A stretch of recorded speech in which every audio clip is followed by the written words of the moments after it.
नमस्कार, आर्या न्यूज देख रहे हैं आप। मैं हूं आपके साथ पल्लवी सिंह। बुलेटिन की शुरुआत करते हैं इस वक्त की बड़ी खबर के साथ। सामने आ रही है लखनऊ से। बता दें आपको कि खबर है कि 16 वरिष्ठ आईएएस अफसरों के तबादले कर दिए गए हैं। आराधना शुक्ला एसीएस आयुष विभाग बनाई गई हैं और इसी क्रम में नवनीत सहगल एसीएस खेलकूद विभाग बना दिए गए हैं। साथ ही साथ आपको बता दें कि इस क्रम में आगे बढ़ते हुए कल्पना अवस्थी का नाम है, जिन्हें प्रमुख सचिव राज्यपाल बनाया गया है। बड़ी खबर इस वक्त की आपको बता दें कि यहां पर बड़े तबादले हुए हैं। एक बार फिर से लखनऊ में तबादला एक्सप्रेस चली और तबादला एक्सप्रेस ने रफ्तार पकड़ी है।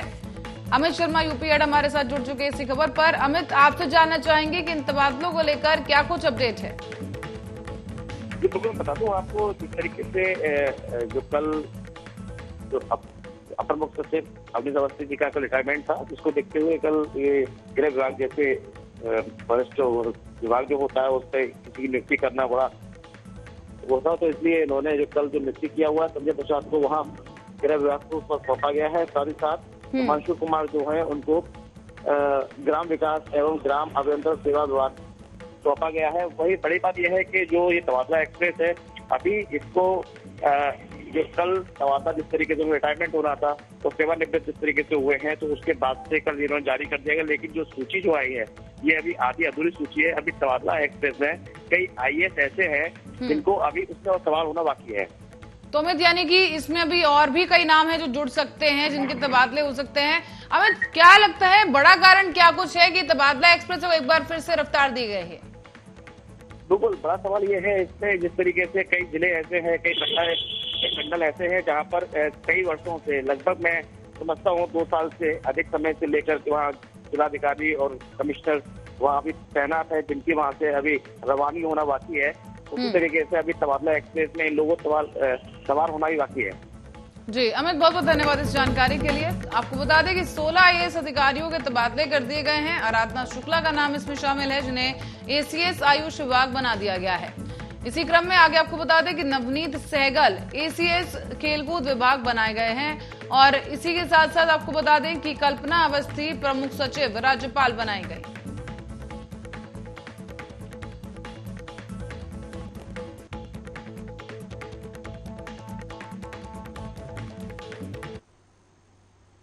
और आम आदमी पार्टी के प्रवक्ता सौरभ भारद्वाज और भारतीय जनता पार्टी के प्रवक्ता गौरव भाटिया के बीच एक चैलेंज लगा दिया गया और ये शर्त सरेआम टेलीविजन पर लगाई गई है। बता दें आपको कि एक शर्त टीवी शो के दौरान लगाई गई। दोनों ने यहां पर एक टीवी पर एक डिबेट में हिस्सा लिया था, जहां पर टीवी पर ही जगह और समय भी तय कर लिया गया। यहां पर दोनों पहुंचे भी और इस दौरान निर्धारित स्थान पर खूब हंगामा किया गया। दरअसल एक टीवी शो पर आम आदमी पार्टी के प्रवक्ता सौरभ भारद्वाज और भारतीय जनता पार्टी के प्रवक्ता गौरव भाटिया डिबेट कर रहे थे, जिसमें कि बीजेपी की ओर से आपका घोषणा पत्र दिखाते हुए 500 नए स्कूल दिखाने की बात कही गई। इस पर आप प्रवक्ता ने चैलेंज मानकर इसे स्वीकार कर लिया है, जिसके बाद दोनों ने एक जगह को निर्धारित किया, वहां आने की बात कही, जहां पर दोनों पहुंचे भी। लेकिन अब इसके बाद दोनों पार्टियों की ओर से अपनी अपनी जीत का दावा किया जा रहा है। आपको बता दें कि गौरव भाटिया ने कहा है कि आपने मैनिफेस्टो में कहा था कि 500 स्कूल बनाएंगे और कल 11 बजे आप कहेंगे, जहां कहेंगे वहां पहुंच जाऊंगा, स्कूलों का निरीक्षण करेंगे और फिर दोनों मिलकर एक रिपोर्ट इसी शो पर देंगे। सौरभ भारद्वाज ने भी इसी चैलेंज को मंजूर करते हुए कौटलिया स्कूल, चिराग इनक्लेव, ग्रेटर कैलाश 1 में आने के लिए कहा। दोनों ने तय वक्त के अनुसार निर्धारित जगह पर पहुंचकर यहां पर दोनों के बीच एक खूब बहस देखने को मिली है। तस्वीरों में भी आप देख सकते हैं कि यहां पर गौरव और सौरभ के बीच में बहस चल रही है। तमाम जो इनके समर्थक हैं बीजेपी और आम आदमी पार्टी के, वो भी घटनास्थल पर मौजूद हैं और यहां दोनों की तरफ से अपनी अपनी जीत का दावा भी किया जा रहा है। यहां आपको बताते चले कि समर्थकों ने खूब नारे लगाए हैं और इसके बाद दोनों वहां से चले गए। दोनों की ओर से वीडियो भी बनाया गया, जिसको लेकर दोनों जीत के दावे कर रहे हैं।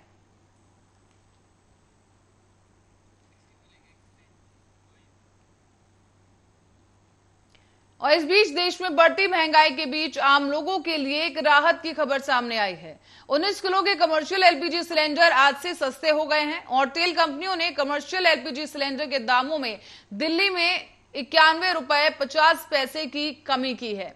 यहां आपको बताते चले कि दिल्ली में अब 19 किलो के कमर्शियल एलपीजी सिलेंडर की कीमत गुरुवार से पहले ₹1976.50 थी।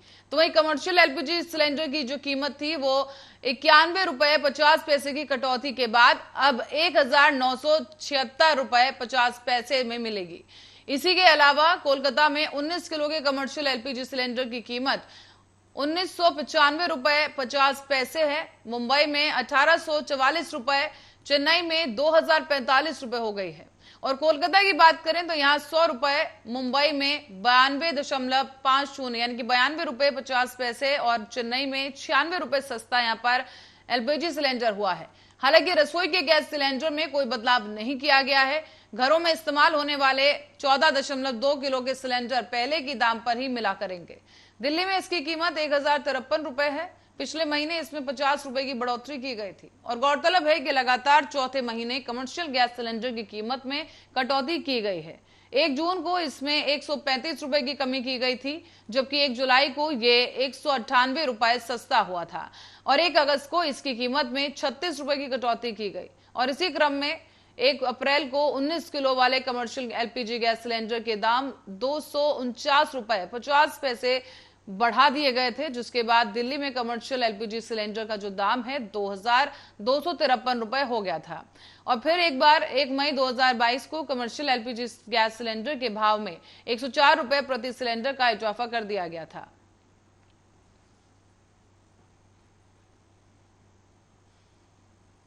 और अब रुक करेंगे अलीगढ़ का, जहां पर बीजेपी खैर से चेयरमैन सहित 6 शूटर को पुलिस ने गिरफ्तार कर लिया है। दरअसल जमीनी विवाद के चलते बुलंदशहर के कुख्यात अपराधी 25 लाख रुपए की सुपारी लेकर पूर्व विधायक प्रमोद शर्मा की यहां पर हत्या करने के लिए पहुंचे थे। और चेयरमैन और पूर्व विधायक के बीच चल रहे जमीनी विवाद के चलते इस हत्याकांड को अंजाम दिया जाना था। अब पुलिस ने आरोपियों के कब्जे से 3 बाइक और कार बरामद कर ली है। साथ ही साथ 1 लाख रुपए से अधिक की नकदी और हथियार को भी बरामद किया गया।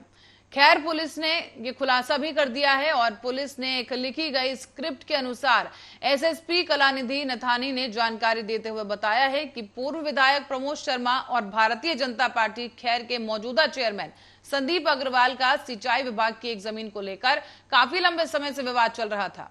दोनों लोग उस जमीन पर कब्जा करना चाह रहे थे। इसी विवाद को लेकर मौजूदा चेयरमैन ने 25 लाख रुपए में पूर्व विधायक प्रमोद शर्मा की हत्या की सुपारी दी और ये सुपारी बुलंदशहर के कुख्यात अपराधी को दी गई थी। हत्या का संदेह होने पर पूर्व विधायक के द्वारा एसएसपी कलानिधि नथानी से इसकी शिकायत की गई थी, जिसके बाद एसएसपी ने इस मामले को बेहद ही गंभीरता से लिया है और पुलिस की कई टीमें गठित की गई और पुलिस हर मूवमेंट पर नजर रखने लगी। और आज इसी क्रम में पुलिस ने बीजेपी से मौजूदा चेयरमैन समेत करीब 6 कुख्यात अपराधियों को गिरफ्तार कर लिया है। पकड़े गए अपराधी और इनके कब्जे से एडवांस में दी गई बतौर जो राशि है उसे भी बरामद किया गया और इसके अलावा 1 कार और 3 बाइकों को भी पुलिस ने बरामद कर लिया है। हत्या में प्रयोग होने वाले हथियार को भी पुलिस ने बरामद कर लिया है और पकड़े गए आरोपियों में विकास बताया जा रहा है, जो कि खैर अलीगढ़ के रहने वाले हैं। राजकुमार जाट खुर्जा बुलंदशहर का है, संजय बुलंदशहर का रहने वाला है, राहुल शर्मा निवासी बुलंदशहर और करण सैनी समेत कई आरोपियों को गिरफ्तार कर लिया है, जिसके बाद इन्हें न्यायालय के सामने पेश किया गया। खैर पुलिस ने बड़ा खुलासा करते हुए अपराधियों के होटल में बैठे हुए हथियारों के साथ फोटो भी सामने आए हैं और इसके अलावा कई सीसीटीवी फुटेज को भी सीज कर लिया गया है। 27 अगस्त को श्री प्रमोद गौड़ द्वारा एक तहरीर थाने पर प्रस्तुत की गई, थाना खैर पर, जिसमें उनके द्वारा निर्दलीय चेयरमैन बताते हुए संजीव अग्रवाल उर्फ बिट्टू, इसके अलावा विकास शर्मा और राजकुमार जाट, इन तीनों को वहां पर नामजद किया गया, जिसमें इन्होंने बताया कि संजीव अग्रवाल वहां के नगर पंचायत का चेयरमैन है और यह भी बताया गया कि इनके द्वारा इनकी हत्या की साजिश की जा रही है तथा कुछ क्रिमिनल्स को हायर करके इनके खिलाफ इनके विरुद्ध जो है ये कोई भी घटना कारित कर सकते हैं। इस सूचना पर पुलिस द्वारा तत्काल छानबीन शुरू की गई। इलेक्ट्रॉनिक साक्ष्यों के आधार पर, होटल के डॉक्यूमेंट के आधार पर, सीसीटीवी फुटेजेस के आधार पर 3 अन्य संदिग्धों को पुलिस ने हिरासत में लिया, जिनका नाम संजय, राहुल और करण है। बरेली का विकास प्राधिकरण लगातार अवैध होटलों पर ताबड़तोड़ बुलडोजर चला रहा है, सुर्खियां बटोर रहा है और साथ ही साथ एक ऐसा ही वीडियो सामने आया जहां पर जेई अपनी जेबें भरने में लगे हुए हैं। मामला है थाना सीबीगंज क्षेत्र के तिलियापुर से, जहां बाईपास रोड का ये मामला है। यहां पर जला आकाश की कंपनी का अवैध निर्माण जेई एसपी सिंह की मिलीभगत से करवाया जा रहा है। सूत्रों की माने तो जेई साहब पर वहां आ चुके हैं और पहले से ही मिलीभगत की सूचनाएं भी सामने आने लगी। जानकारी लेने पर फोन ही नहीं उठाया जा रहा और जेई साहब या किसी भी अधिकारी से कोई बात नहीं हो पा रही है। सवाल पूछने पर वो पल्ला झाड़ते हुए नजर आए। सब बंदरबांट करने में यहाँ लगे हुए हैं और यहाँ आपको बता दें कि जहां से पैसे नहीं आते उसी बिल्डिंग पर बुलडोजर चला दिया जाता है। इसी खबर पर ज्यादा जानकारी के लिए फोन लाइन पर मनोज कुमार हमारे संवाददाता जुड़ चुके हैं। मनोज, आपसे जानना चाहेंगे, विस्तार से बताइए क्या कुछ घटना रही है और अब क्या कार्रवाई हो रही है? मैं बताना चाहूंगा कि बरेली में सीबीगंज जो क्षेत्र है वो इंडस्ट्रियल एरिया माना जाता है और इस क्षेत्र में ताबड़तोड़ अवैध जो है निर्माण चल रहे हैं। जेई से हजारों बार पूछा गया कि सर ये निर्माण अवैध है, तो जेई का कोई जवाब होता ही नहीं है इसमें। एक जल आकाश कंपनी है, बहुत बड़ा कंस्ट्रक्शन कर रही है। हमने जेई से पूछा कि ये अवैध निर्माण है, तो जेई ने बोला कि मेरे संज्ञान में मामला नहीं है। इस तरह के मैं बताना चाहूंगा बहुत सारे निर्माण बरेली में चल रहे हैं और बीडीए के अधिकारी जो है मौन बैठे हुए हैं, बिल्कुल बताने को कुछ तैयार ही नहीं है। इसमें क्या माने? तो मनोज, इस चीज को लेकर क्या कोई साक्ष्य सामने आए हैं या किसी की तरफ से कोई शिकायत की गई है कि ये जो निर्माण किया जा रहा है वो अवैध है? साक्ष्य की बात करें तो हमारी टीम जो है मौके पर गई थी और हमने उसकी वीडियो भी बनाई थी और जेई साहब से पूछा भी कि ये निर्माण जो है अवैध है या वैध है। तो जेई साहब का जवाब नहीं था कि हमारे को कोई इस विषय में मालूम ही नहीं है। लेकिन वहां के जो लोग रहने वाले हैं वो कह रहे हैं जेई साहब आके तो निरीक्षण कर जा चुके हैं। तो इसमें क्या समझते हैं कि सब अवैध निर्माण है? तो मनोज, मतलब मिली भगत से यहाँ पे काफी बंदरबाट किया जा रहा है और हम भी देख पा रहे हैं कि क्या काफी बड़े लेवल पर यहाँ निर्माण किया जा रहा है। तो आपसे जानना चाहेंगे क्या और किसी आला अधिकारी से आपकी बात हो पाई है? उनकी तरफ से क्या कहा जा रहा है कि अगर संज्ञान में नहीं भी है ये मामला तो कब तक इस पर कोई कार्रवाई की जाएगी? जी, मेरी बात एससीएन से हुई है, मित्तल जी से। उन्होंने भी जो है जेई को बुला के डांट डपट कर दी, लेकिन उसके बाद कोई कार्रवाई नहीं की है। कार्रवाई के नाम पे जो है कुछ नहीं है, जीरो बेटे सन्नाटा है कार्रवाई के नाम पे। बस आके एक दो बार डांट डपट देते हैं एससीएन साहब, उसके बाद में फिर मामला जो है पेंडिंग में चला जाता है। मनोज, ये भी आरोप सामने आ रहा है कि कुछ जो होटल्स हैं जिन पर कार्रवाई की गई है और बुलडोजर चलाया गया है, तो अब ये धारणा बन चुकी है लोगों की कि जिसके पास पैसा है उस पर बुलडोजर की कार्रवाई नहीं होगी, लेकिन जिसके पास अगर पैसा नहीं है तो उसी पर बुलडोजर चला दिया जाएगा। जी जी जी, जिसके पास पैसा नहीं है वो उस पर बुलडोजर चला दिया जाता है और जहां से पैसा आता है उस पर बुलडोजर नहीं चलता है, क्योंकि बीडीए की कार्रवाई है।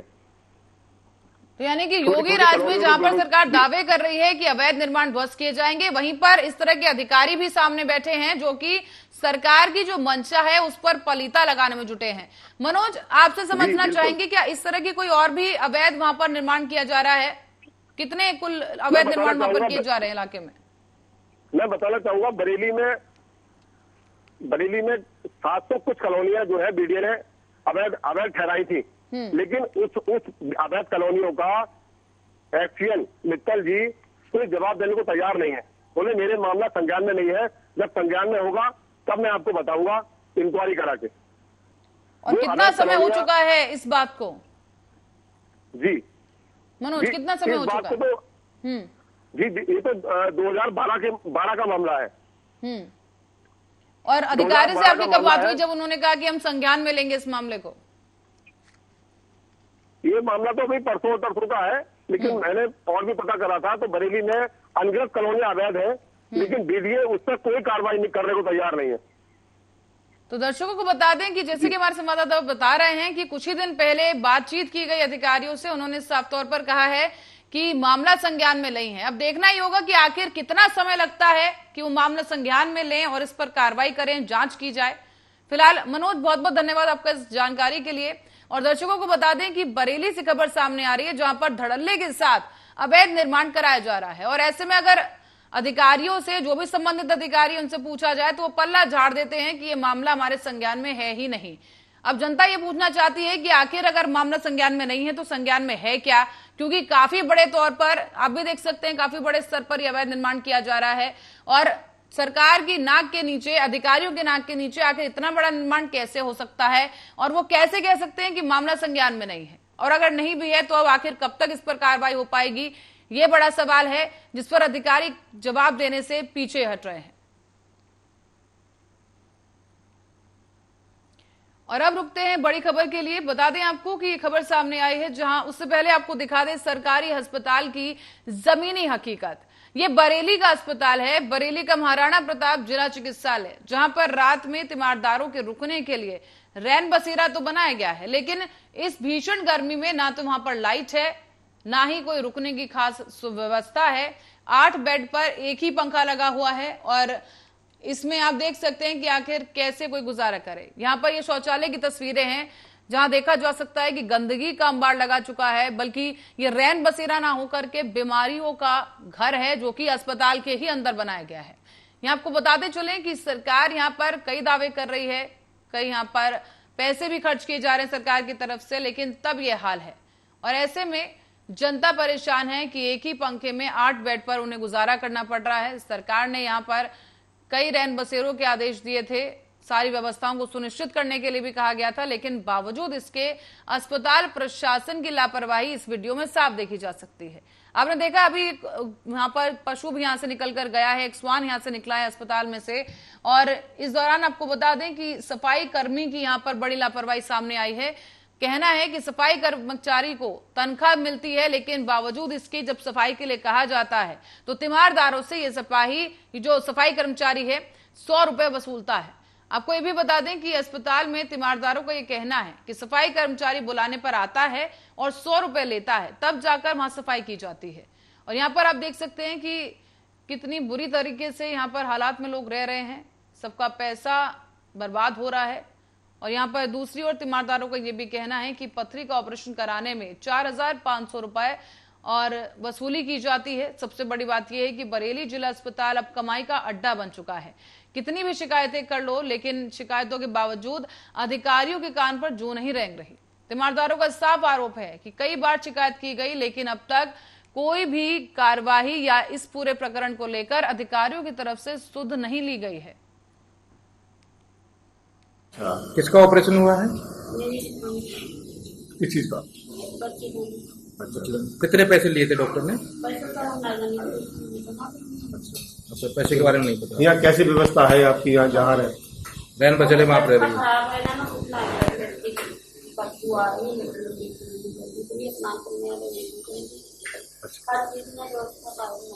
व्यवस्था नहीं है यहाँ परेशानी और तो यही गंदगी है जो लगाने जाने में दिक्कत हो रही है।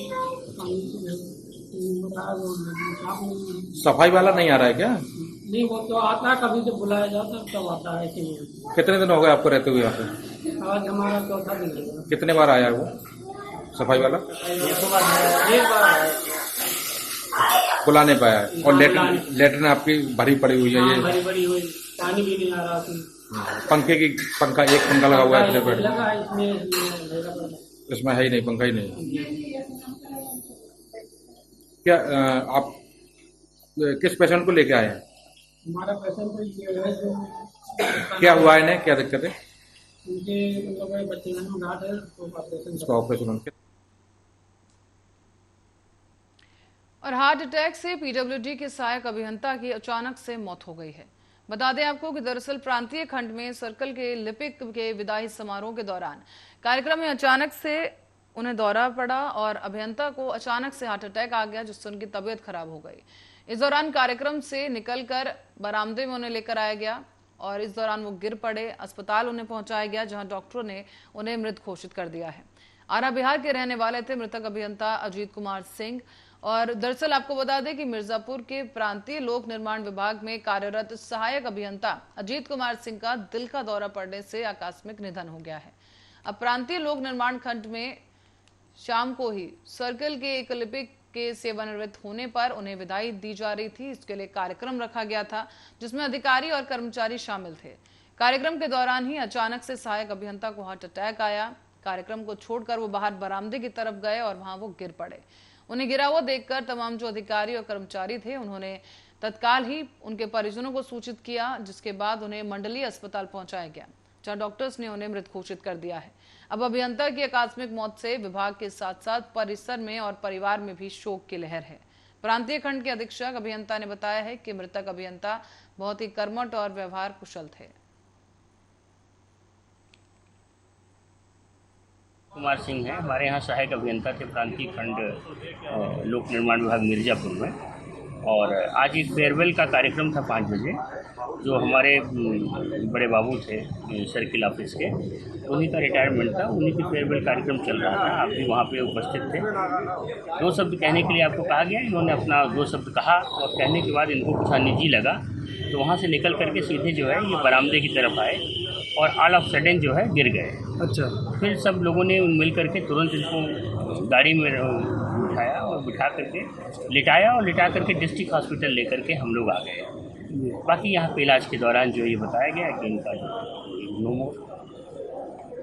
मिसेज यहाँ पे इनके साथ रहती हैं, उनके बच्चे हैं, एक बेटी है और 2 छोटे बच्चे हैं, तो वो लोग साथ में ही रहते हैं। मिसेज भी उनके साथ ही आ गई थी, क्योंकि कॉलोनी में पास में ही रहती थी, तो साथ में ही आ गई। हाँ, यही साहब आए थे हमारे पास लगभग 6 बजे के आसपास। तो मतलब जब वो लाए गए थे तो ब्रॉड डेड थे। अजीत कुमार सिंह उनका नाम था।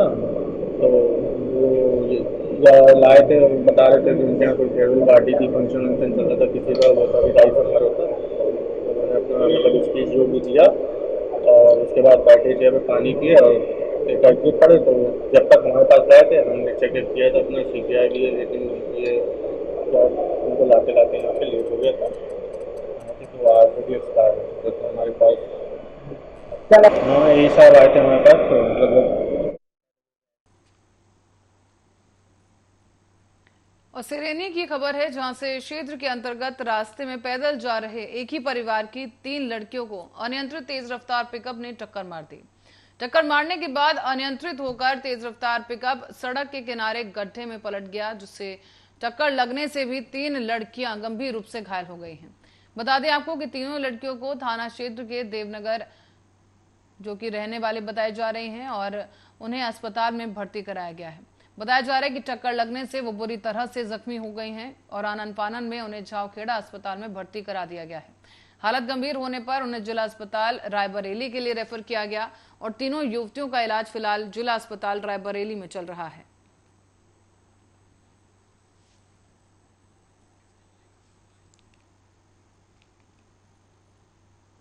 और रायबरेली में चलती बाइक आग का गोला बन गई है। बता दें आपको कि एक बार फिर से इस तरह की चौंका देने वाली खबर सामने आई है, जहां पर चलते वाहन में आग लग गई।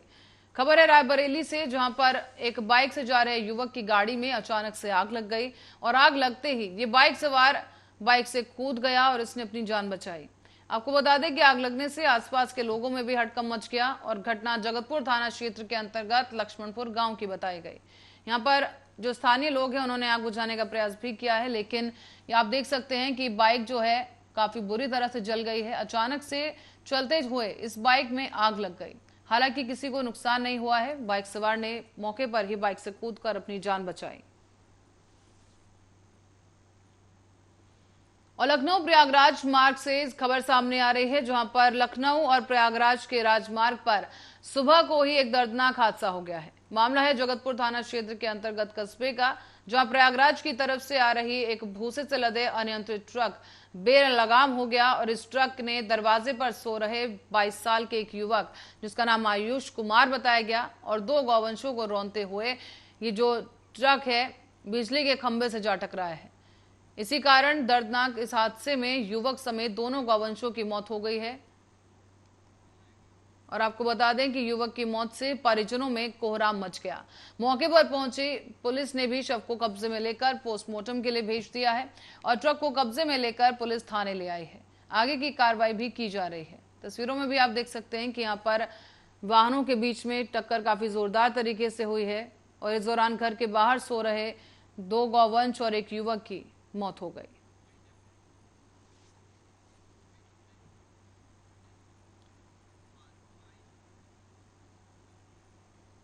और इसी खबर के साथ ही बुलेटिन में फिलहाल के लिए इतना ही। खबरों का सिलसिला जारी है, देखते रहिए आर्या न्यूज।